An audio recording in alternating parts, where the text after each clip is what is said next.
Hi welcome back to my YouTube channel. ನಾನಿವತ್ತು Mangalore style ಇದ್ದು chicken sukka ಹೇಗೆ ಮಾಡೋದಂತ ತಿಳಿಸ್ತೇನೆ ಬನ್ನಿ. ಅದಕ್ಕಿಂತ ಮುಂಚೆ ಇನ್ನೂ ಯಾರು ನನ್ನ ಚಾನಲನ್ನು ಸಬ್ಸ್ಕ್ರೈಬ್ ಮಾಡ್ಕೊಳ್ಳಿಲ್ಲ, ಬೇಗ ಸಬ್ಸ್ಕ್ರೈಬ್ ಮಾಡ್ಕೊಳ್ಳಿ. ಓಕೆ, ಈಗ ನಾನು ಯಾವ ರೀತಿ ಸಿಂಪಲ್ಲಾಗಿ ಚಿಕನ್ ಸುಕ್ಕ ಮಾಡೋದಂತ ತಿಳಿಸ್ತೇನೆ ಬನ್ನಿ.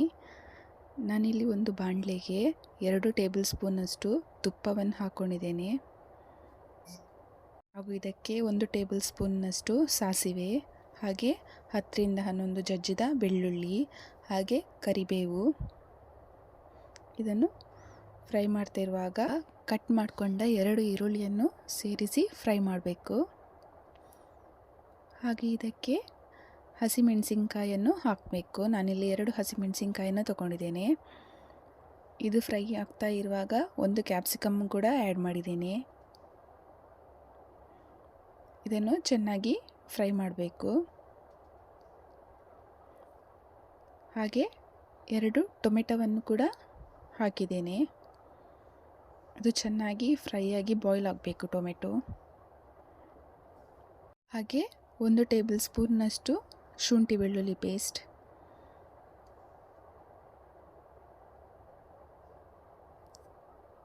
ಹಾಗೂ ನಾನಿಲ್ಲಿ 1 kg ಚಿಕನನ್ನು ತಗೊಂಡಿದ್ದೇನೆ.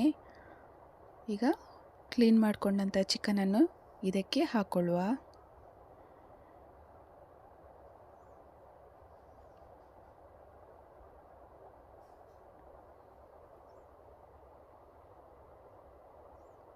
ಇದನ್ನು ಚೆನ್ನಾಗಿ ಮಿಕ್ಸ್ ಮಾಡಬೇಕು. ನಾವು ಇದಕ್ಕೆ ಚೂರು ನೀರನ್ನು ಆ್ಯಡ್ ಮಾಡಲಿಕ್ಕಿಲ್ಲ, ಯಾಕಂದರೆ ಚಿಕನ್ ನೀರು ಬಿಟ್ಕೊಳ್ತದೆ.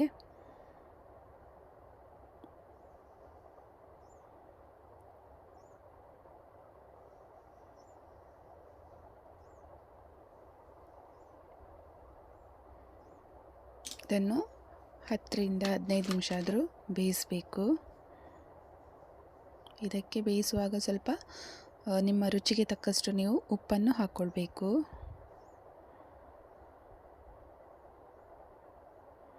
ಲಿಡ್ ಕ್ಲೋಸ್ ಮಾಡಿ ಬೇಯಲಿಕ್ಕೆ ಬಿಡಬೇಕು. ನಂತರ ನೋಡಿ ಚಿಕನ್ ಎಷ್ಟು ಚೆನ್ನಾಗಿ ನೀರು ಬಿಟ್ಕೊಂಡಿದೆ. ಒಂದು ಬದಿಯಲ್ಲಿ ನಾವು 1 ಗಡಿ ತೆಂಗಿನಕಾಯಿಯ ತುರಿಯನ್ನು ಫ್ರೈ ಮಾಡಿಕೊಳ್ಬೇಕು. ಹಾಗೆ ನೋಡಿ, ಈಚೆ ಸೈಡ್ ಚಿಕನ್ ಕೂಡ ಚೆನ್ನಾಗಿ ಡ್ರೈ ಆಗ್ತಾ ಬಂದಿದೆ.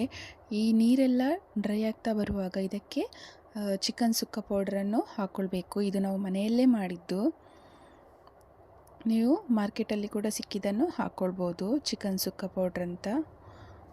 ಇದಕ್ಕೆ ಫ್ರೈ ಮಾಡಿಕೊಂಡಂತಹ ತೆಂಗಿನ ತುರಿಯನ್ನು ಮಿಕ್ಸ್ ಮಾಡಬೇಕು. ಚೆನ್ನಾಗಿ ಮಿಕ್ಸ್ ಆಗಿದೆ. ಹಾಗೆ ಫೈನಲ್ ಆಗಿ ಕೊತ್ತಂಬರಿ ಸೊಪ್ಪನ್ನು ಮೇಲೆ ಹಾಕಬೇಕು. ನೋಡಿ, ಚಿಕನ್ ಸುಕ್ಕ ತುಂಬ ಸೂಪರಾಗಿ ಬಂದಿದೆ. ನೀವು ಕೂಡ ಮಾಡಿ ಟ್ರೈ ಮಾಡಿ. Thank you.